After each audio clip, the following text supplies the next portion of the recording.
deploying This Docker. conference will now be recorded. I'll demonstrate you the method of executing a Docker container.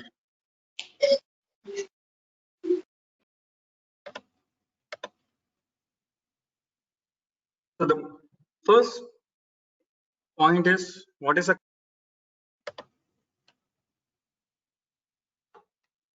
container? Is it's like to say in simple, usually we have shipping containers where you pack all your materials and just pass it on. It will be on transit.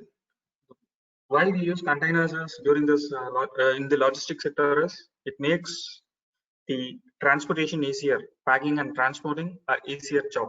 Same way here in the uh, virtualization technology or in the latest trend, to deploy any applications, we go for a Docker container based technology.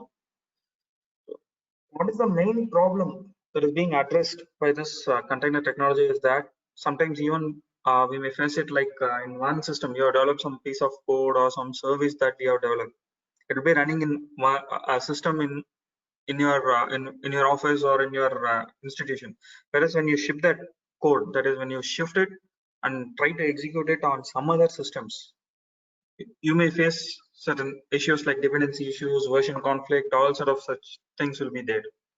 So to avoid this shipping process, this is the main intention of moving of developing a container based technology. So here what happens is your software, that is either your application or a service or a database or algorithm, whatever you develop, whatever may be the thing, that will be packed as a single component. Voice is low. Okay. So that whatever your package is there, that will be packed as a single package.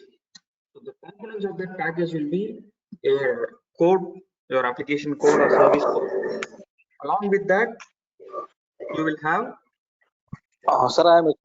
Voice is there. Can you speak louder, sir? Okay. Okay.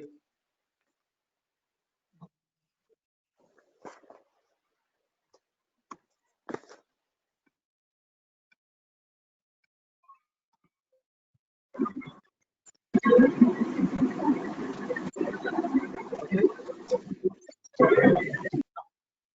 Is it okay now?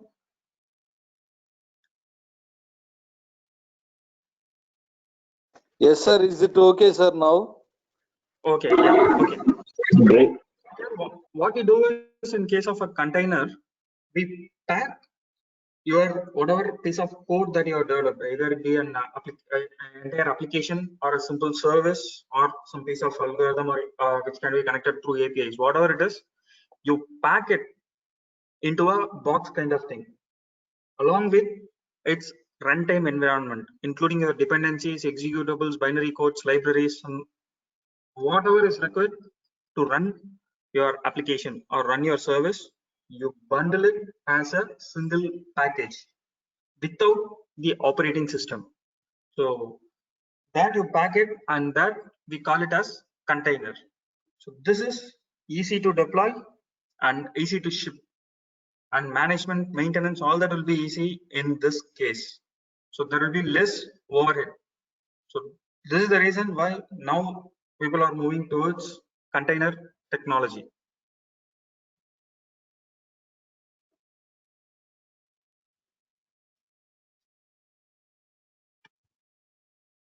So the benefits of container is, first is, since you don't have any specific operating system running on this, running to run your runtime environment, there is less overhead.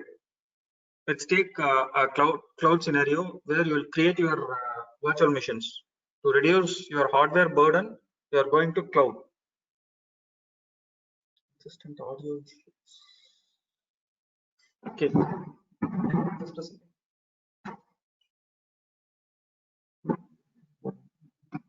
Is it clear now? Okay. So okay.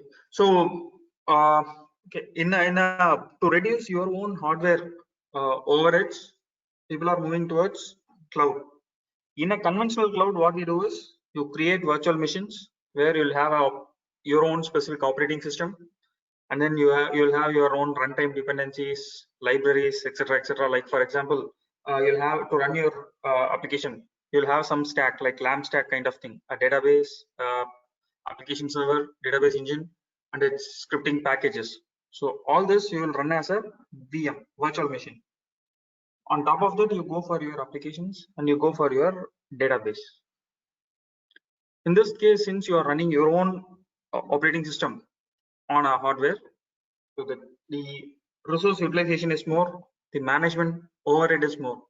Whereas in case of containers, you'll have a less overhead because you will not have any operating system. It will be only a separate process, isolated process running for your specific services. So here you can see how a container is running. Here is your infrastructure. Infrastructure may be anything. It starts with even your desktops or even your virtual machines. Inside a virtual machine, for example, you take one virtual machine from some public cloud or a private cloud, and then you want to deploy some 3 applications or 3 services. Instead of taking 3 VMs, okay, first point is instead of taking 3 servers or 3 desktops for running 3 applications, you go for virtual machines, and that is again simplified as containers.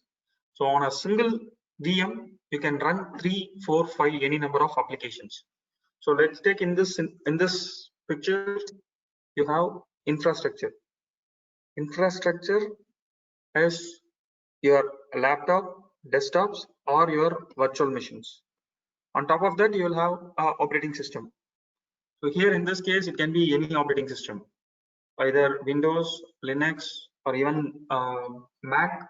With any OS, you can run a container environment.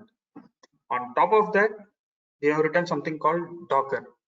So now this is the software that makes your container environment. In case of cloud or in case of a virtual, creating a virtual machine scenario, the same structure will be there. Infrastructure operating system will be there. On top of that, you will have a hypervisor, which is responsible for virtualization. So now that is being replaced by Docker. On top of that, you have your multiple applications running. Just come to container use cases. Now coming to the differences between a virtual machine and a container. Here in a virtual machine scenario, either it be a cloud or simple virtualized environment, you will have a hypervisor. So at this place, instead of Docker, you will have a hypervisor. But in a container scenario, there is only a container orchestration engine. In case of virtual machine, it consists of a guest operating system along with its binaries, libraries, applications. That is dependencies, operating system, dependencies, and application. The dependencies is applications dependency. Whereas in case of container, you don't have any operating system. Only you will have application and its dependencies. Virtual machine, as I said, it consumes more space because you are going to run one operating system on top of a Linux machine. On top of a Linux machine, you are going to run a Windows environment. So Windows operating system will be running, for which you require certain virtual hardware. So virtual processor, virtual RAM memory, virtual storage, and virtual network. From your existing physical machines, a piece of RAM is taken, considered as virtual memory. From your existing physical processor, a piece is taken and considered as virtual processor. From your existing full storage, you take certain part and that is being considered as virtual storage. So hardware is wasted, on top of it you are running a virtual machine. Sorry, in a virtual machine you are running a OS. So you need to pay for OS license, you need to pay the overheads for the hardware, whereas in container that is not the case. So here if you see, as I said, you will have a hypervisor for the hypervisor for virtualizing your underlying hardware infrastructure. On top of that, you will have multiple virtual machines. So guest OS, first guest OS, binary library and application one. This is VM1, this is VM2, and this is virtual machine 3. Since this has a guest OS, here what happens is this guest OS requires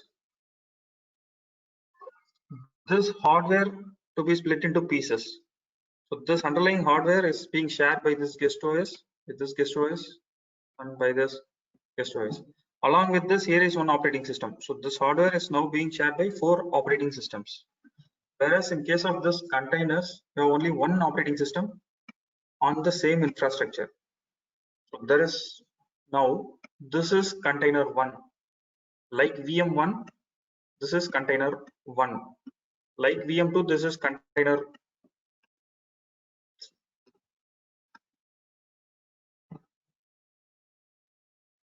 This is container 2 and this is container 3.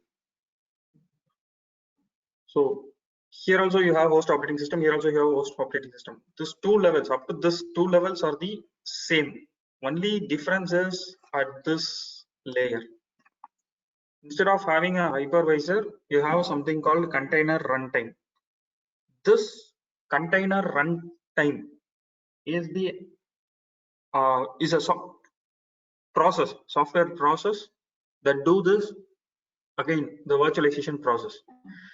At both the cases, it is the same virtualization technology being used, virtualizing your underlying infrastructure. But here it is complete hardware virtualization in case of the first scenario. The first scenario is hardware virtualization. The second scenario is software virtualization. Here also you are running 3 applications and here also you are running 3 applications.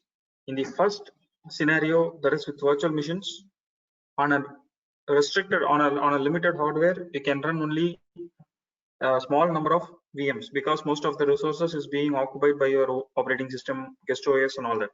Whereas in case of containers, since only one operating system is running, you can have multiple applications running on the same hardware.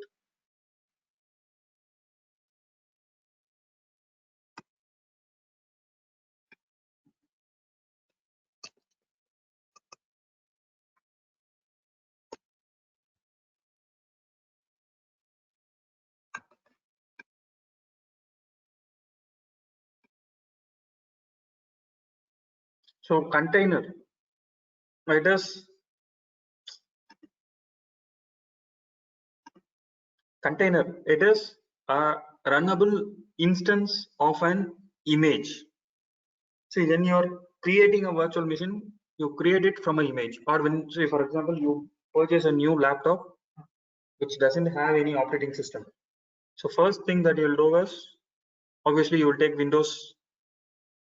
Not audible. Why?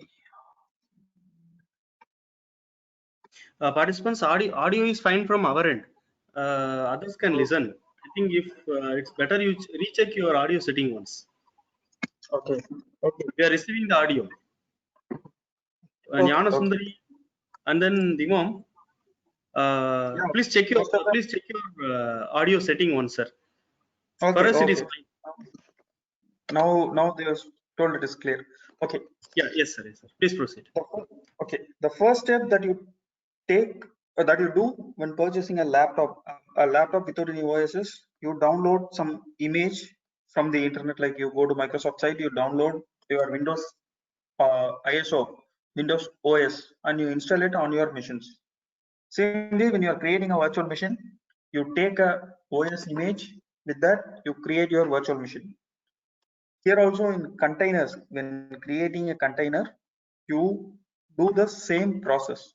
Some image is available, you take that image, you load it onto your systems, then you put your applications, repack it, and you can run it anywhere.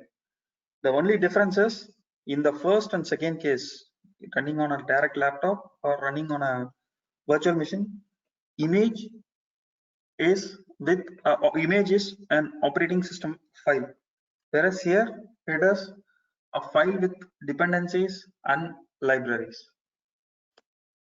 So the software that is used to run this image is generally called as container engine. Here, if you see, there is certain level of isolation.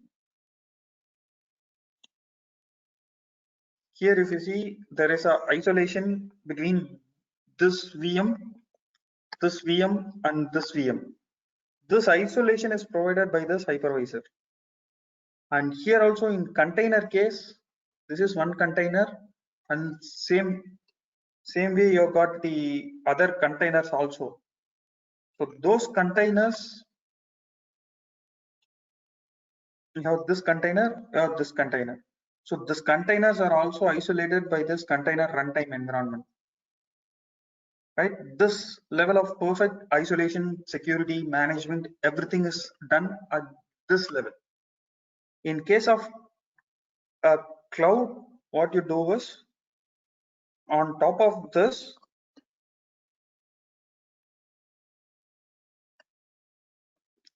hypervisor, at this level, you will create one more software here. So that is middleware. So you put a middleware here on top of it to control your hypervisor and to control your VMs. So here you go for a middleware, whereas here you go for one more software called container orchestration tool. So that I'll explain you in the coming slides. In simple terms, this is container.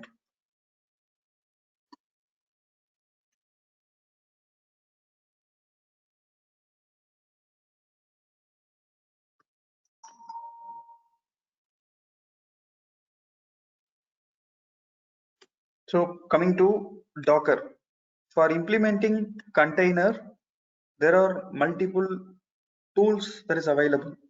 Like how you have for deploying a cloud, you have VMware, OpenStack, multiple tools. Even for hypervisor, you have KVM, VMware, VirtualBox, Hyper-V, like that, multiple tools available. For this, to deploy any container, you have got multiple tools, of which Docker is the most commonly and widely used free and open source software. You see the Docker components, it has got these many components. It starts with Docker engine, Docker hub, desktop, container runtimes, developer tools, Docker apps, and Kubernetes. Although you can see these many tools, at the time of installation and running a container, you will not know that you are working with these many individual components. So with a very simple commands, you can deploy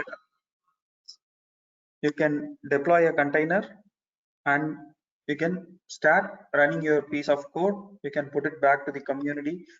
You can share it with other groups. So whatever you want, you can do it.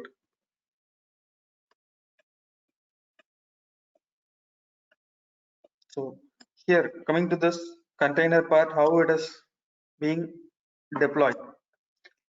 So this server, Docker daemon, is the server component that sits on every machine where you are going to run piece of containers. Container is your application with runtime libraries and dependencies packed together. That is a container when it is getting executed. Your application libraries dependencies packed, that is called an image. And when you run it on a system, you take an image and run it on a system, that running piece is called container, which is here. So this is a running piece and this is a static piece. Both will have the same content. If you store it in a place that is an image, when you run it, it becomes container. And this container will have a network component, will have a specific network managed by this network part. storage is being managed by this storage volume. A separate storage controller will be there, separate network controller will be there, and this execution of this application libraries, dependencies, whatever is there inside this container, that is being taken care by this server daemon, and everything is accessible with REST APIs. So it has got an inbuilt security that you can access your piece of code which is converted as a running service.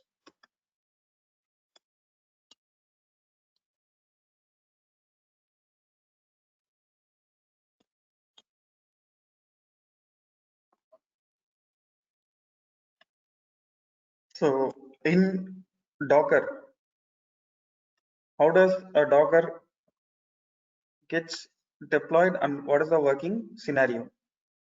So here you can see there are a lot of pieces. So now whatever we have seen is only this part. Each and every piece is a container. So this will have your application, libraries, and dependencies. So this is app 1, app 2, app 3. So each and every base, this is a single machine. And I said something called images. So images is your packed bundle. That is image residing here. Docker daemon is the total controlling unit, what you have seen in the earlier slide. And here you have something called a registry. This may be an internal registry or an external registry. Internal registry is the registry that is residing within this system. An external registry is public registry, where you can download certain images from the net. So here, this is the controller. This is your, similar to VM, this is your part where application is running, a local repository and external repository. Suppose that I want to run some machine learning programs or artificial intelligence algorithm which is available publicly in net. Instead of me sitting and developing it, creating a VM, putting it, what I do is that, so let's take this as artificial intelligence container. So this is an artificial intelligence container which is there in the public. So now what I do is with Docker pull, here you have something called Docker pull. With this command, I pass on this command to the Docker daemon, and that collects this container and bring it onto my local system, to my local repository. From there, it gets running as a container. And here is a pre-built artificial intelligence algorithm is there, a pre-built security algorithm. Let's take this as security algorithm. My own code is there. With API interconnectivity, I can connect it with these two containers so that I can make my system up and running. So Docker pull command is used to get a already built-in image from a repository to your local system. Docker run is to run this machine. Now it is in the repository. It is in the repository as image. Now I want to run this image as a container. With the run command, I just make my system up and running. And there is another command called Docker build. This command is used to rebuild my containers. For example, I want to create a container or I want to rebuild a container. I have downloaded this artificial intelligence algorithm container from a public repository and I have made some changes into it. I have created it, made it as a running state here. So this part will be the running state part. I have made it running. I have made some changes to the code. I have included my code. I have enhanced it. And again, I want to put it back to the public repository here so that some other people can use it. Using this build command, I just pass it back to the public repository. One more command that is missing is push. Docker build, Docker pull, Docker run is there. Docker push is there. Build is to build the image and push will put your images will make your containers to image in local repo, and from local repository that will put it back to the public repository. This is all about the containers, the container working methodology.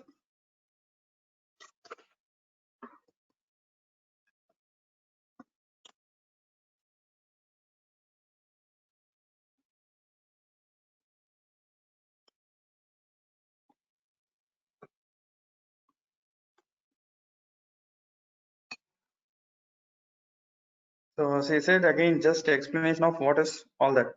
So Docker daemon is the total controlling structure. Docker client is how you as an end user, you start interacting with the Docker daemons. And Docker registry, as I said, it's a repository, and there will be two repositories, one in your local system and the other in your as a public repo. And you have something else called Docker objects, which contains your images.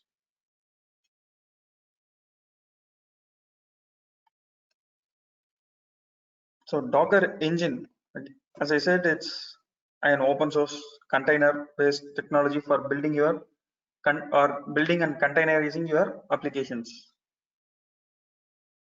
Now it has to be accessed with CLI, but now for the latest version of Windows 10 and iOS, macOS, complete graphical interfaces available, for which if you have even Windows 10, which is released in 2019, you need to upgrade your packages to Windows latest Windows release. Then with a simple graphical installer, you will be able to install your container on Windows systems. So the function that is being done by this Docker engine, which sits in each and every system, is that it do distribution of your containers, orchestration, that is management, maintenance, ensuring its availability, securing your containers, isolation of containers is being done here. Volumes, that is for managing the storage part of your containers. Since container is running only as a software process, container 1 will belong to me and container 2 will be belonging to you, and container 3 will be owned by some third person. Whereas all this file sits on the same hard disk, same storage box, either it be a local hard disk or some SAN kind of storage. It sits on the same storage box. So internally within the storage, there should be an isolation mechanism so that container 1 files is not being shared with, or that particular storage space is not being shared to container 2. That level of isolation is done by this volumes part. All this is exact replication of whatever is being done in a normal virtualized system. But there, most of this overheads, the isolation overheads, is being taken care by the operating system. So control is given to the operating system. Isolation at the operating system level is done. Whereas here, container does not have any operating system. It is only a software process. So entire load goes to the underlying host machines. So as I said, Docker image, it is a file. It is a normal file which does not have any operating system, but will have an application, runtime dependencies, and libraries. You can even create your own images, or existing image. You can take it from the public repository, and if you have sufficient permissions, you can modify it and you can enhance the existing applications and put it back to the repositories. Docker Hub, I said there will be two types of repositories.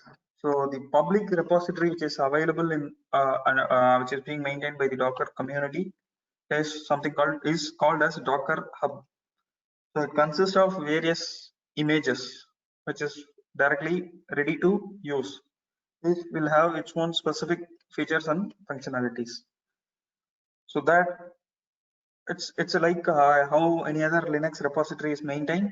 Even Docker Hub is maintained with automated builds. So the images that whatever you put in this public repo is being verified by the Docker community, and they give you a verification seal to your images. Developer tools. This is the next stage. First stage, you need to install a Docker on your machine, pull certain images from the public repo, and here you make your containers up and running. Next stage is you change the existing image or change the existing containers. Image static object, static file, container, the same static file being taken as running file. So inside that you make any changes and you rebuild it. For that you require certain tools, and even changing the core functionality of Docker, you require certain tools. So that is being provided here. So Docker has got certain command line interface plugins which you can connect it to your third-party applications, even a non-containerized applications or certain specific OS specific functions. So everything you can connect it. So you can even extend the functionality of Docker engine or other Docker components with APIs, and you can directly connect it to continuous integration and continuous development tools. Here, sorry.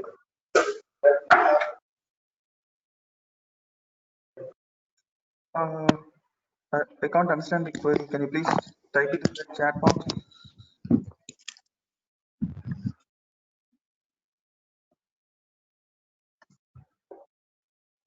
Hello.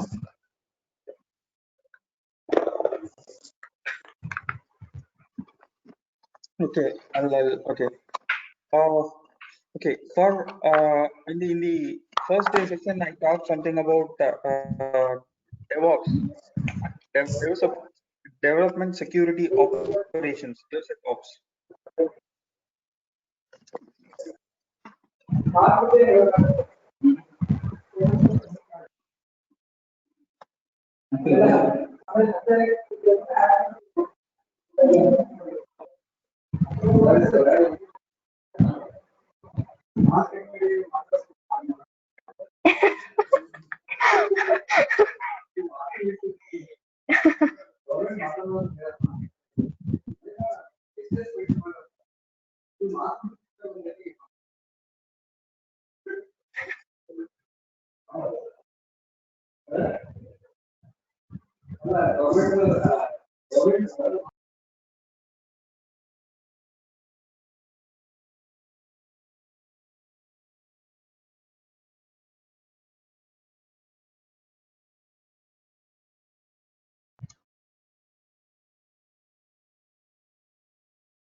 So Docker app, just like any other IDEs, Docker app gives an application development environment on which you can develop a simple lightweight application with lightweight and easy to portable easy to portable scenario. So it has application development IDEs. Docker desktop, which is as I said, it is a newly released utility for Windows and Mac-based environments. So just download your files with like how you install any other Windows-based applications, like your audio players or something. With just next, and some checkboxes, your installation is completed, and you can access your containers with graphical interface. But only thing is, as I said, it runs on Windows 10 Professional, Enterprise, or Home Edition with this specific builds.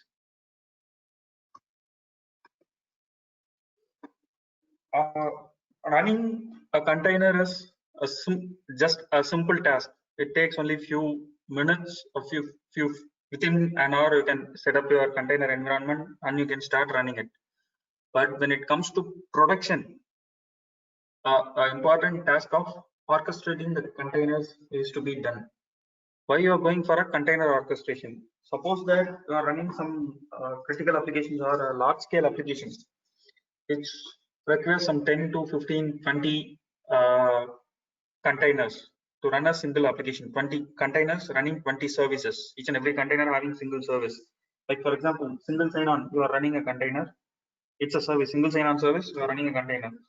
For other authentication and authorization, you are running a container. And again, like for database normalization, for query analysis, for queuing system, you are running a container. So in that case, you require some 10, 15, 20 large number of containers. All this, to manage all this, you require a container orchestration tool. There are multiple container orchestration tools available, of which even Docker has got a tool, but the most widely and used and famous tool is something called Kubernetes. Kubernetes is given out by Google. So Kubernetes is widely used container orchestration. So it do all the process, whatever is being done by a cloud software. On top of a hypervisor, you install a cloud software and get all cloud functionalities. Same functions is provided by orchestration tool for a container. Here it starts with load balancing the containers. So auto scaling. Suppose that the load for user load for your container is keep on increasing, your underlying capacity also gets increased. So that is horizontal scaling. There are two components like horizontal scaling and vertical scaling. As the user load increases, the underlying service capacity, the underlying computation capacity and storage capacity or network capacity also increases. Depending on the availability, it all automatically increases. So that is auto scaling. That is being taken care by Kubernetes. And resource management, deployment, and in case that suddenly when your container is running at certain point of time it crashes, so automatically again the container is made up and running with all services, up and running with management maintenance. So all that is automatically done by this Kubernetes. Now, why do we go for containers? Containers gaining more popularity. Why do you go for containers while developing applications? It supports when you want to convert your application to microservices. It supports you. In essence, Docker supports you to a larger extent. Microservices is the way now how all the services are being developed. Instead of developing a bulk application or bulk service, you virtualize the services into multiple parts, into multiple pieces, and each and every service is called each and every part is called as a service, and still that service is fine-tuned to form microservices. And each and every microservice, like for example, the SSL certificate generation, that is being run as a separate microservice. Your single sign-on validation is being run as a separate service. So now this each and every service is called as a microservice. To deploy such microservices based environment, container is the best solution. Same way for machine learning. This is one of the use case that is being addressed in today's industry and research field. Here, what they do is like you want to train the models in a production system, for which you have already a set of data which you need to feed into your system for training as a training data set. So this has to be like you will do it on a testing setup or on a development setup. Same thing has to be replicated on a production setup. When the training data set, you cannot replace it in the or reproduce it in the production setup, then you'll land up in some issues. So for such kind of scenarios, executing a ML based training data sets on a container will give you will eradicate the issues of management of the systems, like management of the deployment environment. So with containers, you just put it onto container, pack it, directly take it, and you can run it on any systems. Okay, thus Docker Swarm is one of the containers that is being given out by the Docker community, but people don't prefer this, and everybody prefers Kubernetes. So now, any doubts on this, Docker, before I move into the demonstration part?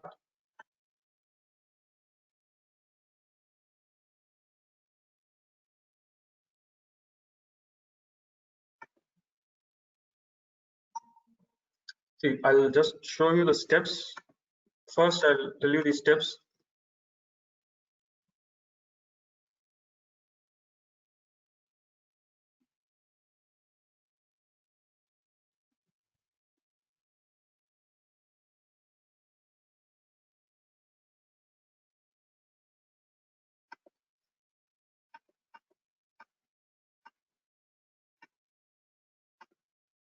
So first, yeah, presentation will be shared. Okay. So first point is there are two methods of deploying Docker images. The first method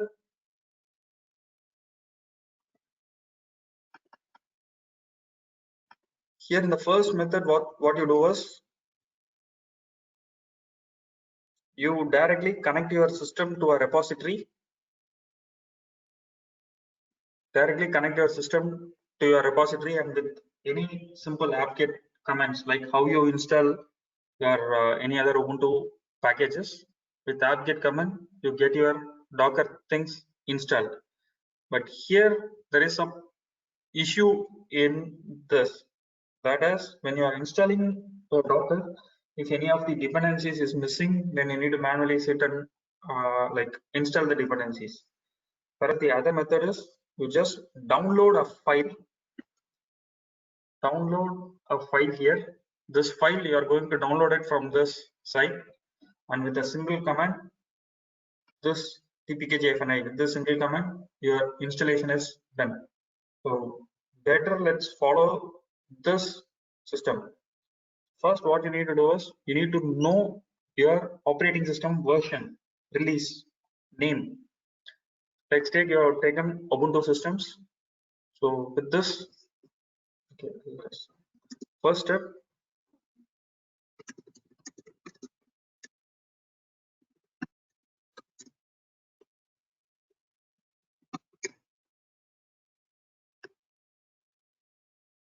executing this command.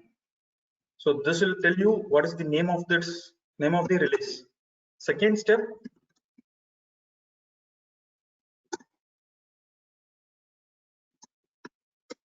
download Docker from this. So third step is you are moving into this particular folder, and then fourth step is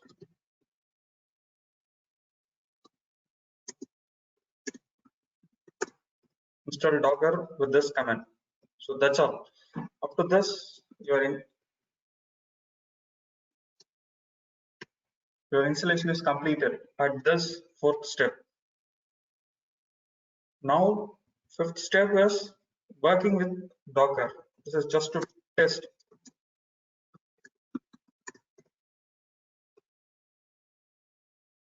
Here, what I do is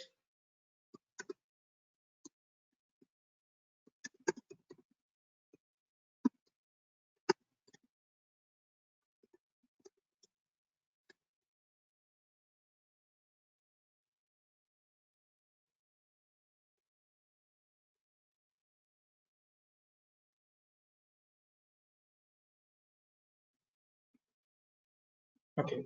So I'll first show you up to this. So now I'll directly go to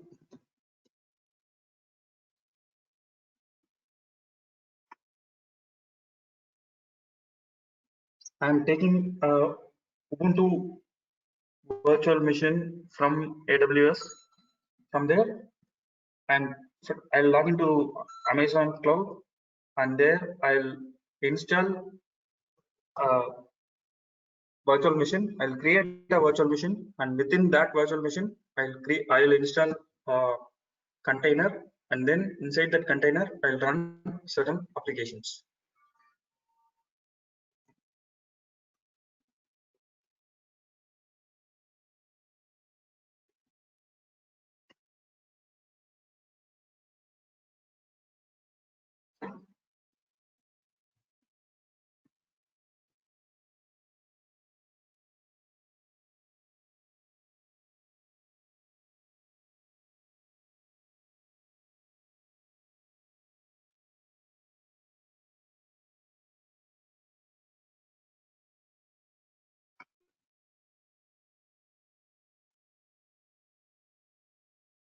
Even if you want to try out, if you have a fear that your system may get corrupted, crashed by running this kind of things, AWS, Amazon Web Services give you 30-day free trial license.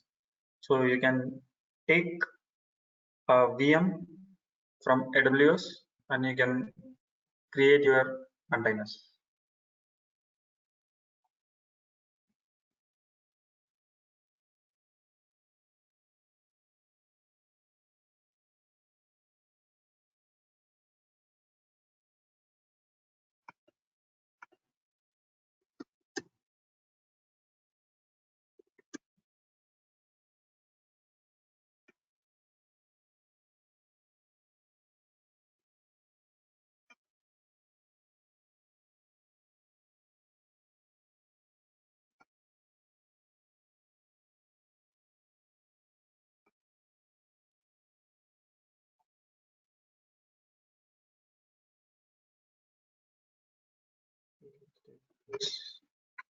So here you can see for free tier it's eligible, but I'm taking quite larger system.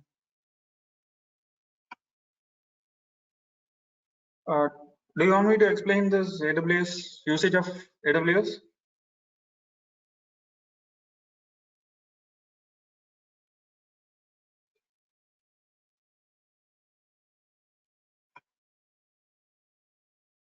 Yes. Okay.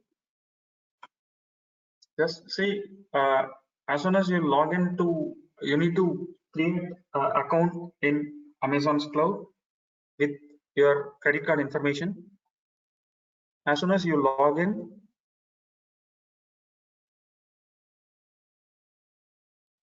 you will get a dashboard like this.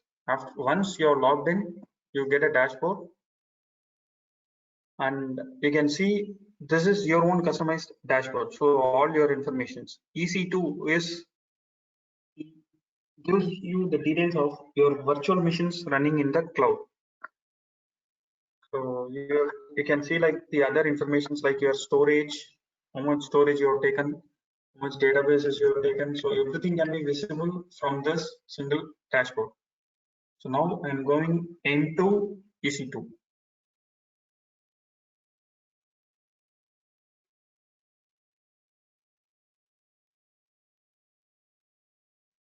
Here you can see right now I don't have any running instances. That is, no virtual machine is running for me.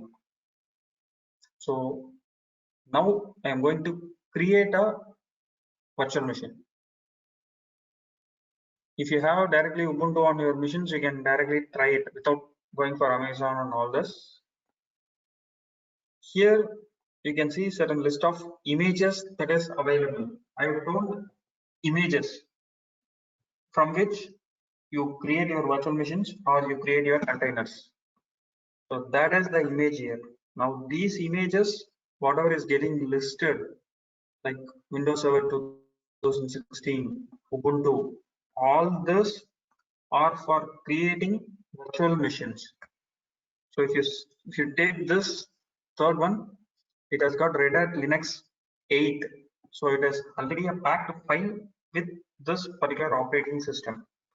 Now I am going to take this.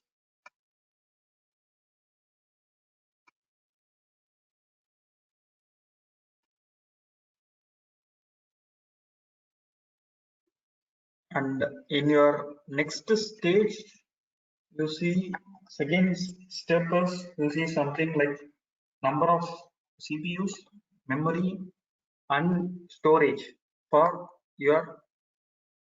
The option is given to you. You can select whatever thing you want. Say for our purpose, I'm taking this. I'm selecting this.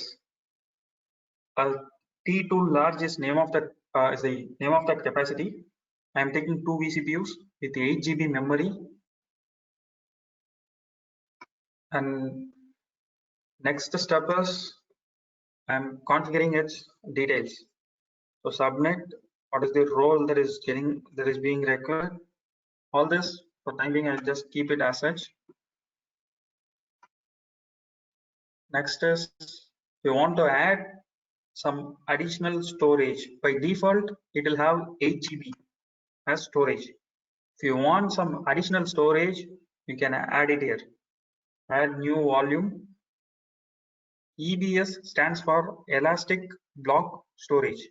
So what does it actually mean is, here volume type is root and its default size is 8 GB.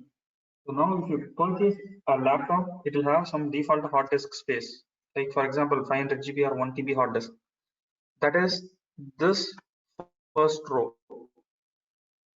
And second row is like you purchase external hard drives, you purchase pen drive, connect it to your system and make it up and running.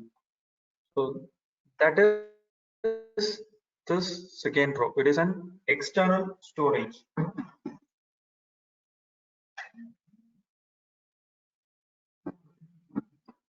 So I don't need any external storage in this case. With 8 GB, you can even run your containers. So, or let's just for our purpose, we'll add it. I will add some 20 GB external storage. So your base system is in Dev STA1 file system, and the external storage that you are adding will be in Dev STB file system.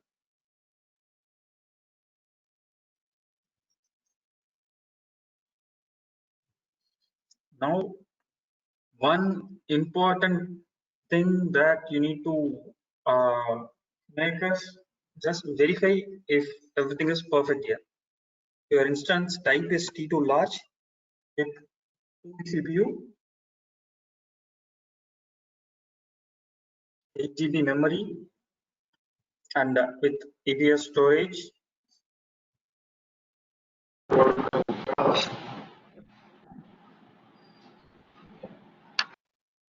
And going to edit as security group. Here, what I'm doing is, see, you need to have an existing security group or you want a new security group. In this security group is creating your own firewall rules. So here what I do is,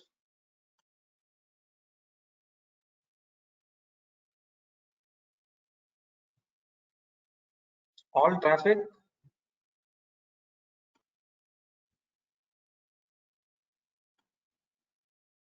anywhere. So I am allowing all traffic to my VMs from anywhere to anywhere, inside to my virtual machines and outside to my virtual machines, either it be TCP or UDP, whatever it is, I am just adding it. So,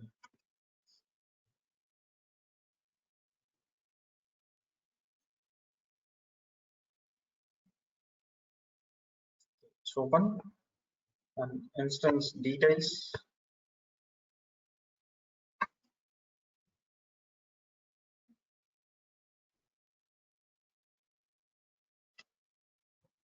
So here all traffic incoming, outgoing, everything is clear. So now I'm launching my virtual machine. So the final stage in launching this virtual machine is, you need to create a key pair. I need to keep it safe. Once your virtual machine is ready in a cloud, you cannot log in. Since this is being a public cloud, you cannot log in with any simple usernames.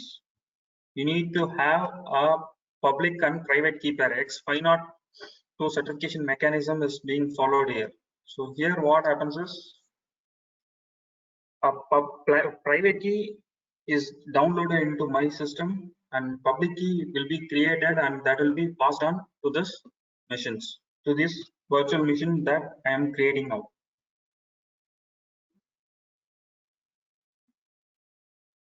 Now it is getting launched.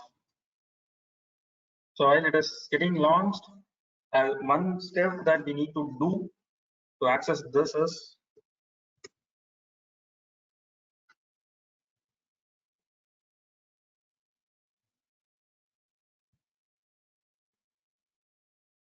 we need to convert this private key into some other format.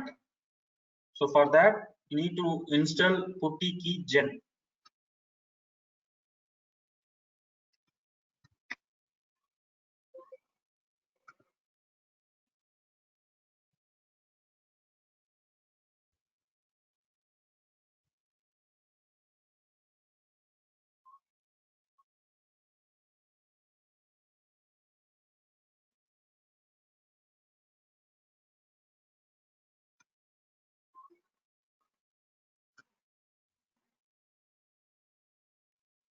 So now my key is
okay.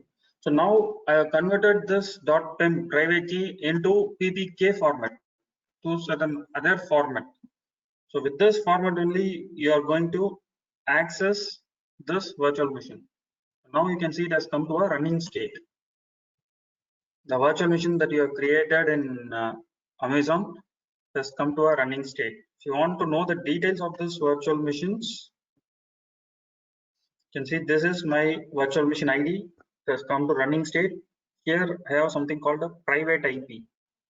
This is my IP address, my key pair name, what I have given, owner ID, launch time. So all this details is available here. And in this side screen, you can see two storages. What you're seeing first is SDA. One is default storage of 8 GB and SDB additional storage that we have created 20 GB. So now here it is, as I said, it is like an external hard disk. If you want to connect the external hard disk from one system, I simply unmount it and connect it onto the second system, so that whatever files is there, it gets displayed as a local disk in second system. Same way here, this whatever file I put in this SDB file system, I can simply unmount it from this virtual machine and I can connect it directly connected to any other running machines. So now here you can see this is my public IP.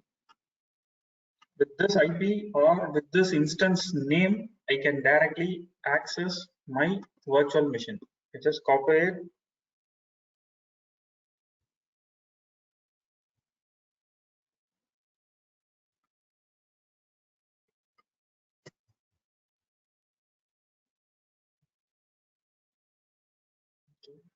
So given the host name as the machine what I have taken, my own virtual machine.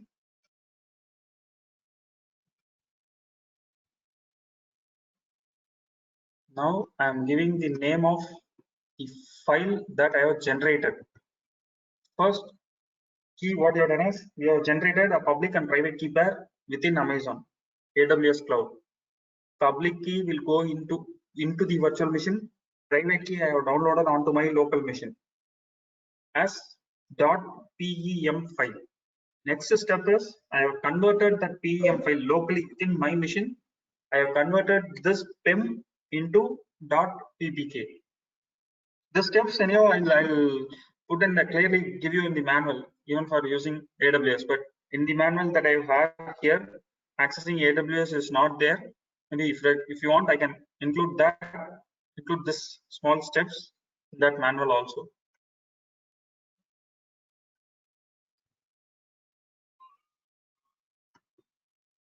So now I'm getting connected to my machine in Amazon. So now I got connected. If you have Ubuntu machines, up to this step you don't need to do. Directly you can continue from the step that I am telling now.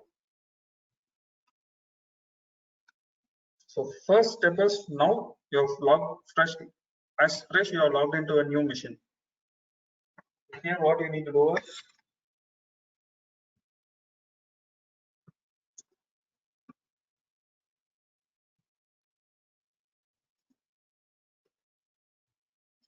so here it shows code name is Bionic. This is what you need to note down.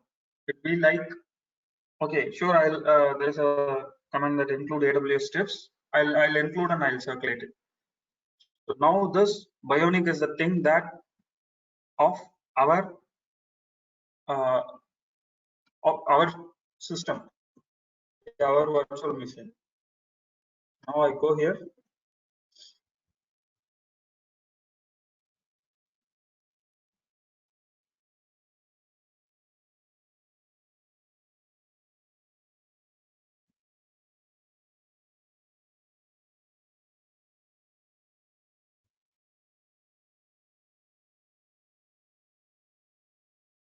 Sorry, download.docker.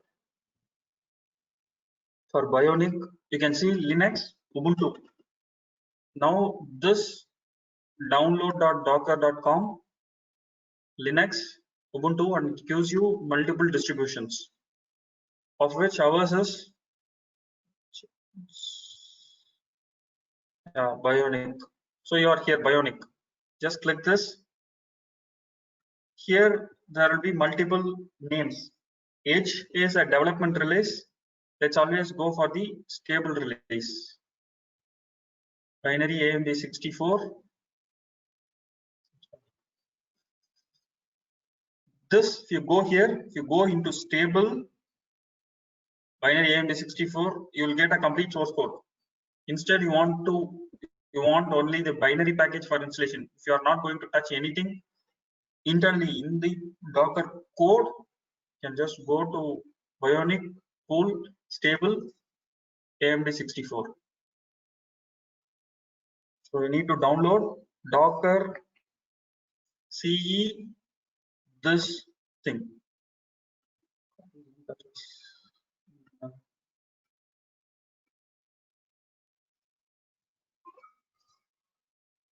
Just I have copied that link because directly I'm working on a virtual machine. Now you can see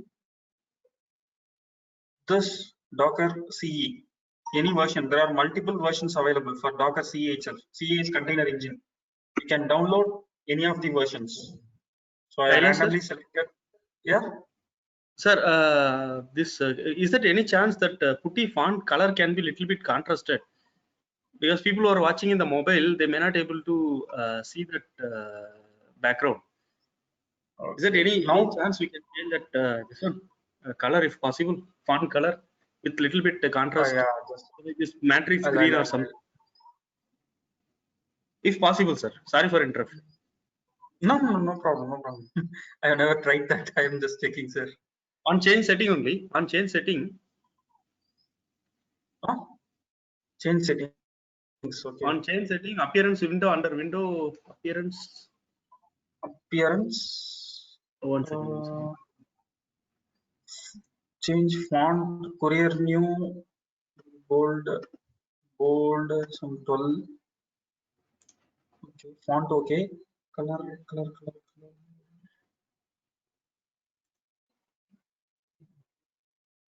I think font color is not there, no? Not there, sir. No, last. Now is it quite okay? I think after that appear in the window itself, after selection colors is there.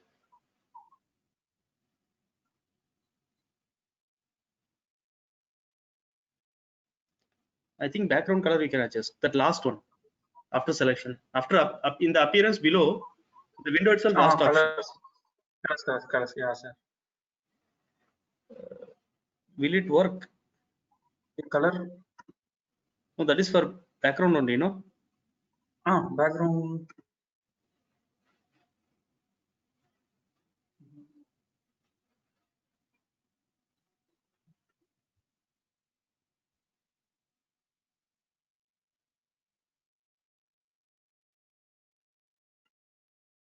Or else you try to increase the font size a little bit, so that then I think the problem purpose will get solved. Okay. Now is it okay, sir? Because I increased the font size. Yeah, bit it is fine.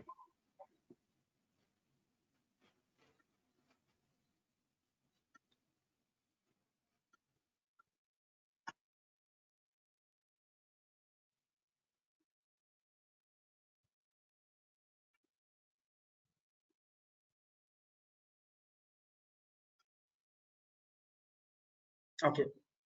Yeah, I think this will be fine, sir. Okay. Send us the steps. Okay. It is confusing. Okay. See, there is nothing to get confused here. What I have done is installing Docker is simple. First step, you are going to download the Docker corresponding Docker file.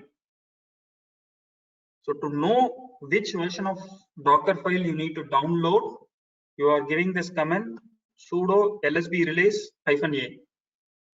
This particular command lists certain information, code name, of which one is something called code name. This code name is, in simple terms, let us take it as version name, like Ubuntu 16, Ubuntu 17, Ubuntu 18, like that. They have made like how Android names their releases in earlier days. So same way, Ubuntu, they have named it as Bionic, as the name for 18.04 version. So now my system is running with 18.04, Ubuntu 18.04, for which the name is Bionic. What I am doing is,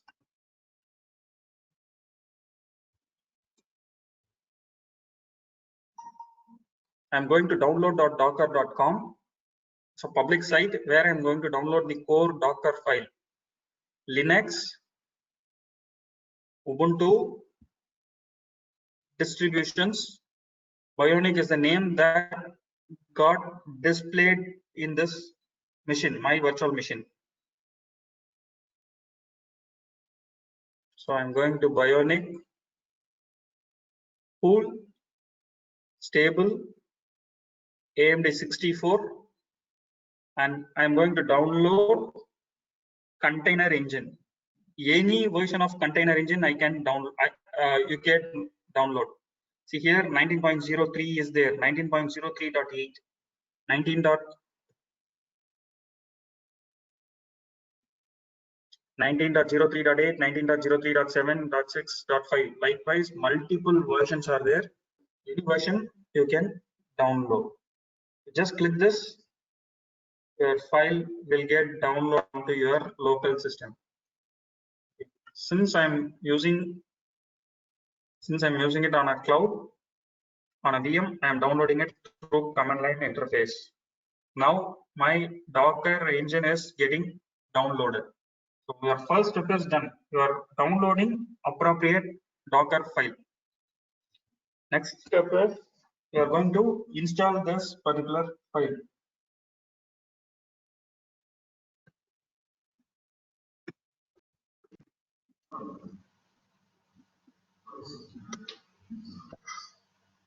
just this single command, whatever I have given in this manual. So download a Docker, and I'm installing Docker with this particular command.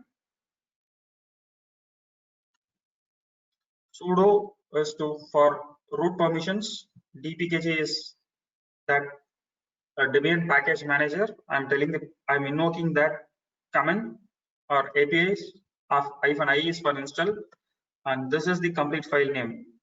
Docker container engine, this particular version. So now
okay.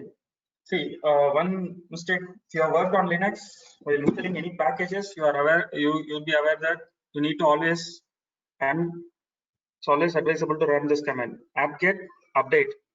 This updates your system repository and certain files that is being outdated. All that gets updated.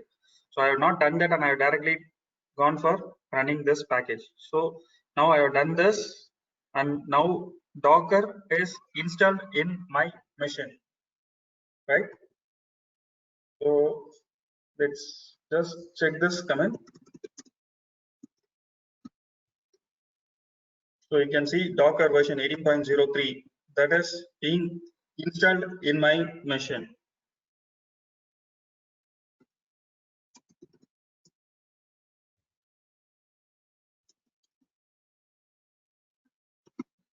While installing Docker, they would have given a simple container, a simple hello world container with along with the installation, that container image will get installed onto your local system.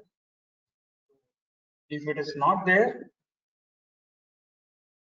deny. Okay.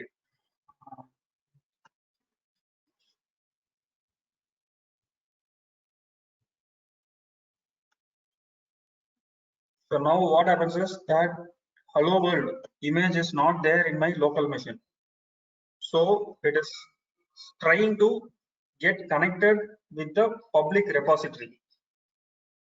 We have not given any authentication for the public repository.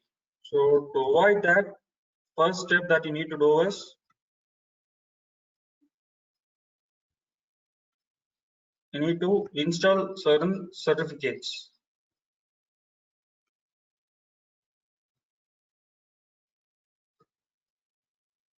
The certificate is for you to get authenticated with the public repositories.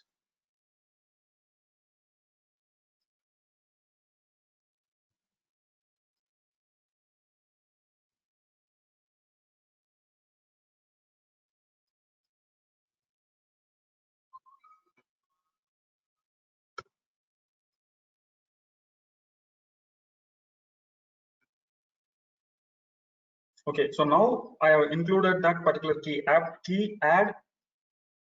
I have included a key into my system, a default key into my system, so that my system gets connected to the repository. I'll show you the repository just.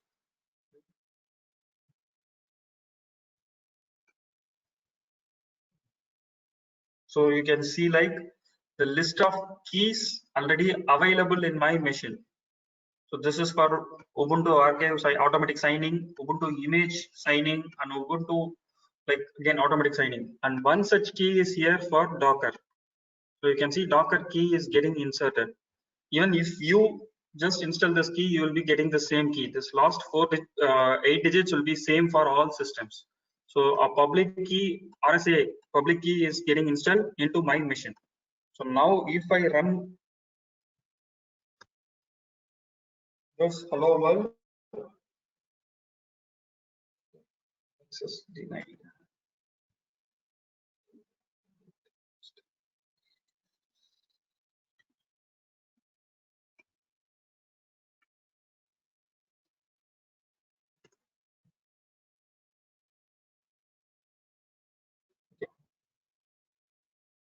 See, now it is showing that this particular Docker hello world image from public repository is now sitting on my machine. So to know that,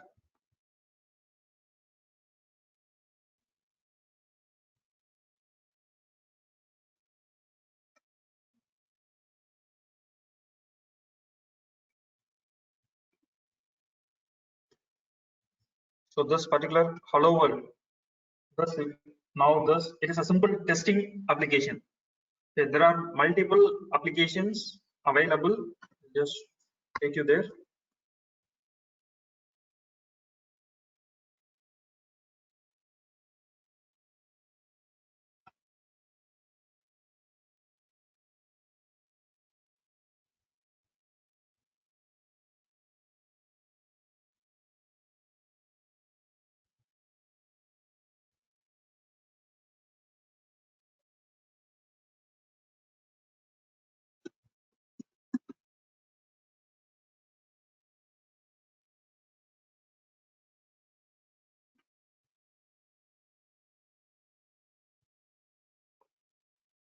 So now this is the public repository. Now what I'm doing is, for sign up, nothing is, no credit card, nothing is required.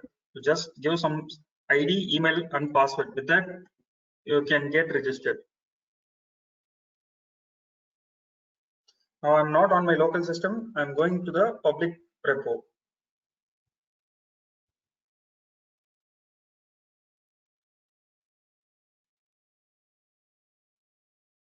Now I have logged in. Like any developer, there are multiple developers who have created multiple images. So now you can see Oracle Database Enterprise Edition is available as a container, which is certified by Docker.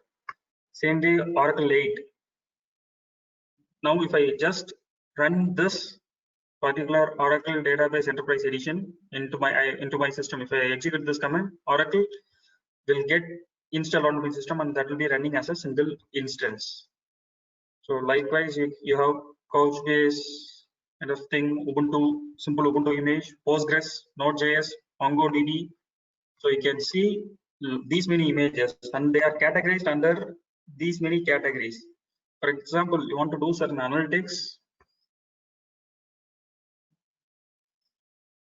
you can see these many tools are available. Sorry, these many containers are available in the public repository. For example, I want to take Logstash.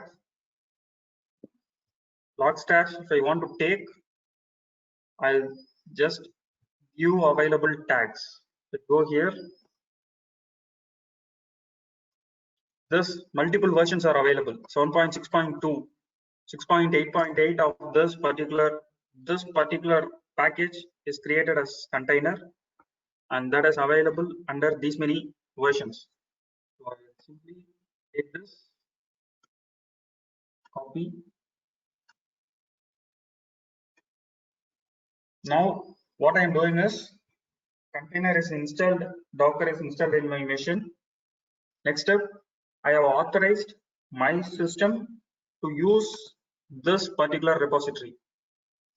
This particular public repository, just how I have logged in with my username and password, I have authenticated my machine, and just I'm pulling that particular Logstash to my local system.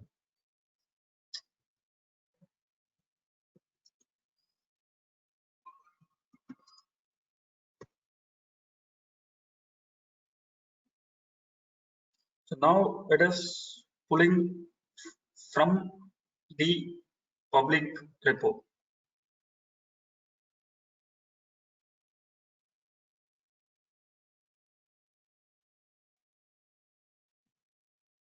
And a copy, after pulling it from a public repo, a copy of this will be maintained in your local system. Since we are doing it from this thing, Amazon's cloud, these many steps are there. Instead of going into Amazon on your local system, if you have Ubuntu, it's whatever steps that I have given here. It is simple to use. There is nothing to get confused here. So now I am going to run this. What we have done here is we have just pulled that particular container, Logstash container, into my local machine.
Okay. By the time it is getting downloaded, you can just have a look at various containers that is available.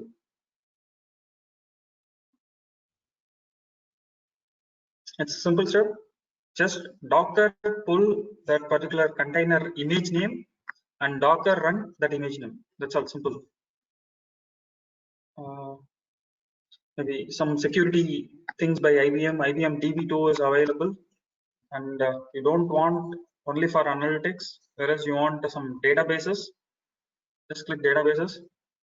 MS SQL Server Enterprise Edition.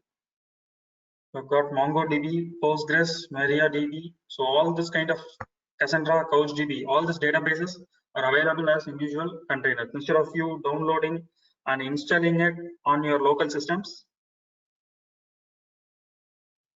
instead of installing it on your local systems, you can have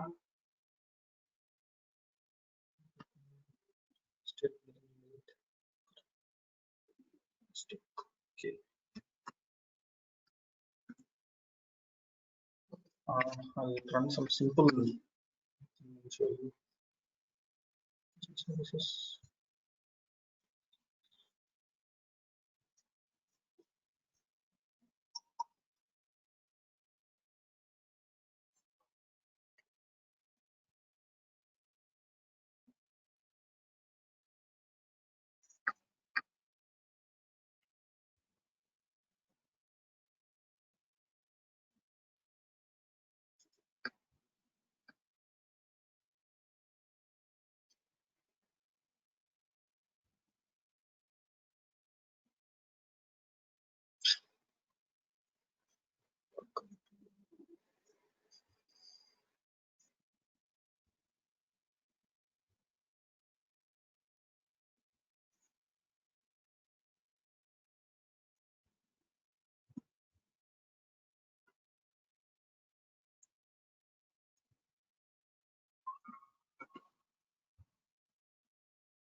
You can see the size of this particular image. It's in simple MBs with container images.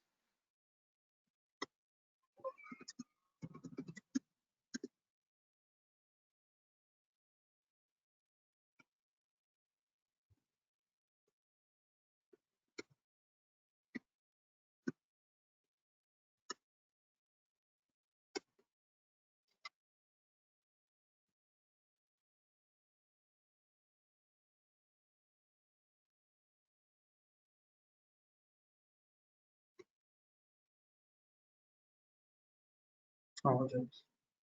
So even Logstash was running and Debian, this container is also running.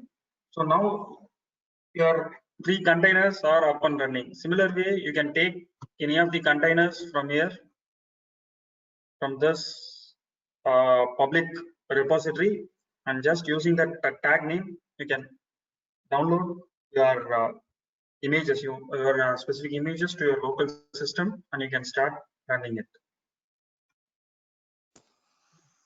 So any doubts? I'll share you the manual, because still I'm seeing the message that it's like confusing kind of thing is there. I'll share you the manual.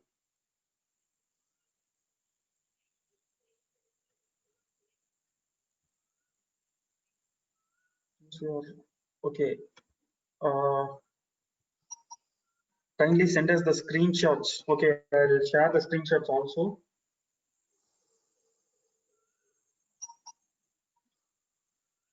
Apart from PPT document, because share.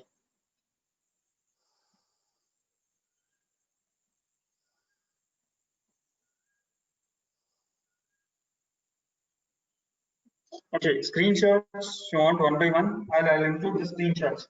Like for accessing AWS will be like 2-3 additional steps that you need to do. But if you want to do it on your local systems, that is specifically on Windows machines, if it is the latest version of Windows, it's just like downloading a file, and just with graphical installation you can do it.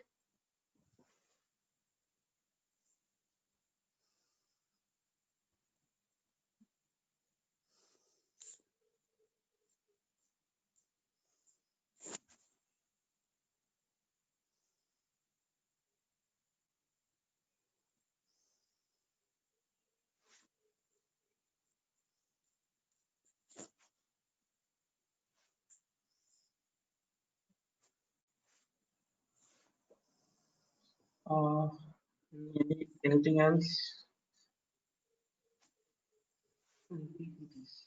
Yeah, I'm not given much this thing in PPT because Docker concept seems to be simple because it is just a visualization, so I'm not included much in the PPT.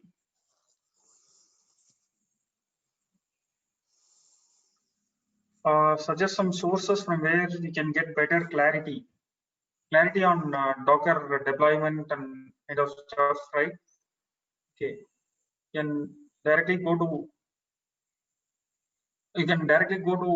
the Docker site, and in their this thing, like in their site itself, they give you multiple information starting from accessing the APIs and all that. Connection lost. No, connection is there. Okay. And the difference between Docker and Kubernetes. Docker is what we have seen. Kubernetes is just a management component that sits on top of Docker, and whatever we have done, like creating and stopping it, that you can do it through a graphical interface. And if this Docker container is suddenly down, again making it up and running, all that management is done by Kubernetes. Management of your application service or your containers is being done by Kubernetes.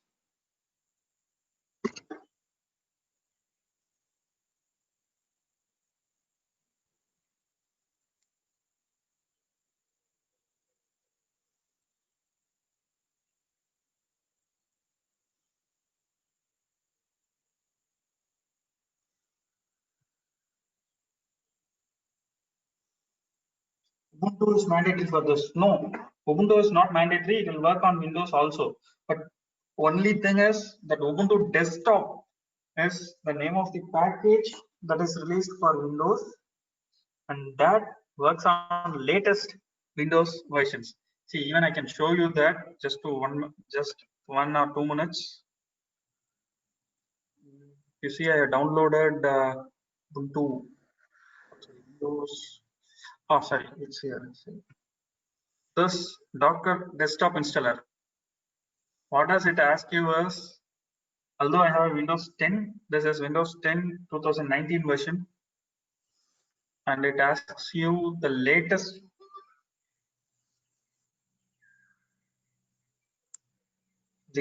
version of Windows.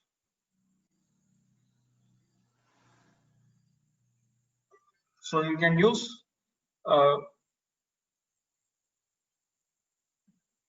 any operating systems, Ubuntu or Red Hat, Linux, even Mac on your iOS or Mac kind of Apple-based operating systems or Windows. You can use this. So it clearly states that Docker desktop requires Windows 10 Professional, Enterprise or Home Edition with this build number. So even though mine is Windows 10 Home Edition, it's licensed, I'm not able to install it because I need to upgrade the patches.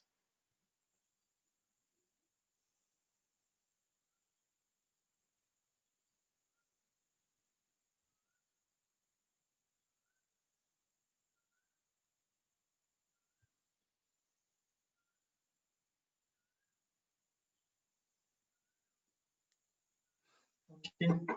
So anything else? Any doubts? I'll just update this manual.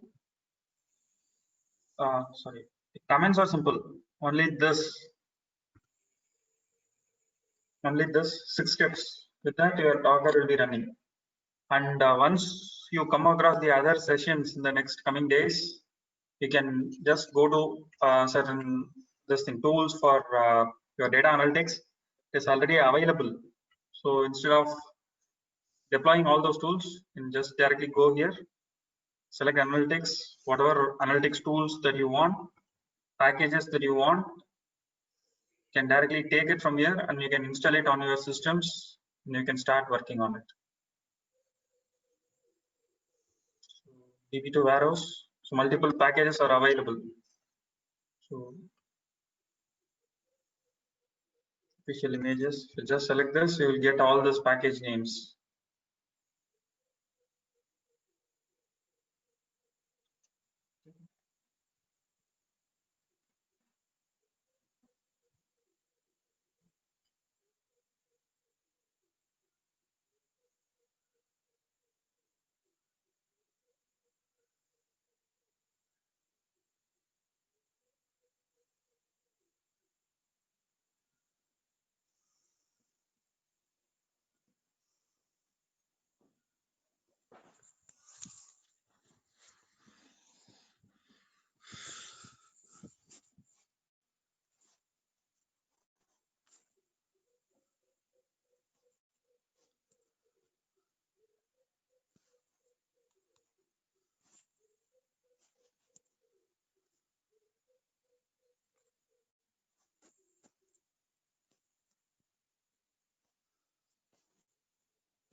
Yes, it can be done on Windows, but you require the latest Windows versions there, as I say, and you need to download the proper file, Windows, Docker desktop file.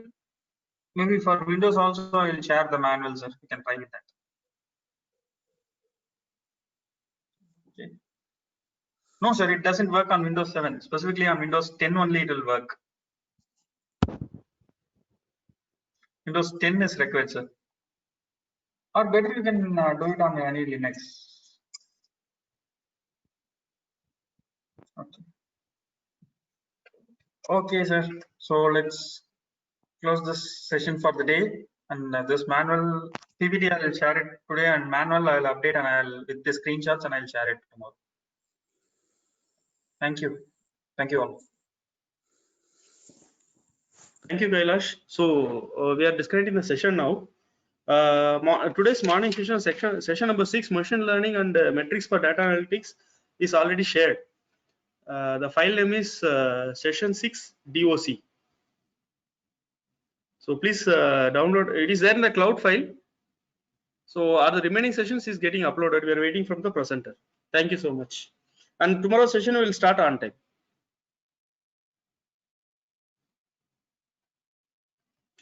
Neural network session we are waiting for from the presenter.